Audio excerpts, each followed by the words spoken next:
Beed citizen live update. Manjarsumbha Patoda राष्ट्रीय महामार्गावरील महाजनवाडी शिवारात मध्यरात्री चोरीसाठी आलेल्या अज्ञात व्यक्तींवर पवनचक्की रखवालदारांनी केलेल्या गोळीबारात एकाचा मृत्यू झाल्याची धक्कादायक घटना गुरुवारी सकाळी उघडकीस आली। दरम्यान या घटनेने जिल्ह्यात खळबळ उडाली असून गोळीबारात मयत इसमाची दुपारी उशिरापर्यंत ओळख पटलेली नव्हती। पवनचक्की येथील रखवालदाराच्या माहितीनुसार काही लाठी काट्या घेऊन आलेली माणसं चोरीसाठी परिसरात फिरताना दिसल्याने त्यांनी स्वतःच्या बचावासाठी गोळीबार केला, त्यात एकाचा जागीच मृत्यू झाला।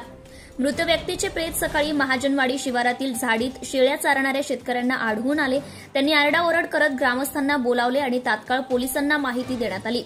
घटनेची माहिती मिळताच नेकनूर पोलीस ठाण्याचे प्रभारी अधिकारी सहाय्यक पोलीस निरीक्षक चंद्रकांत गोसावी आपल्या पथकासह घटनास्थळी दाखल झाले। पोलिसांनी स्थळ पंचनामा करून पुढील तपास सुरू केलाय। प्राथमिक अंदाजानुसार मृत व्यक्ती पारधी समाजातील असू शकतो अशी माहिती पोलिसांनी दिली आहे। या घटनेमुळे परिसरात खळबळ उडाली असून चोरीच्या वाढत्या घटना आणि त्यावर घेतलेल्या उपाययोजनांवर पुन्हा एकदा चर्चा सुरू झाली आहे।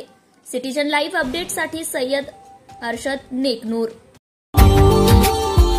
Subscribe now and press the bell icon. Never miss an update.